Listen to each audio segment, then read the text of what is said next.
Oh my God. Ganito pala kahirap maglakad. Grabe, bumili ako ng baon. Chips saka chicken.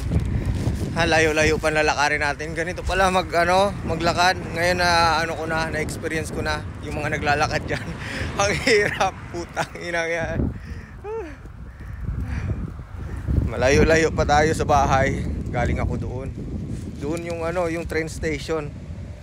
Doon, gano'ng kalayo. 20 minutes nilalakad papunta, galing sa train station papunta sa bahay ng nanay ko. Grabe. Kasalanan ko naman eh. So, tiis na lang. Saka yung balikbayan box natin, wala tayong panghakot ngayon. So, baka giveaway muna ng cash. So, hangin parang may bagyo sa Pilipinas. Dito, pag ganitong dito, mahangin, may bagyo sa Pilipinas. So, pasensya na.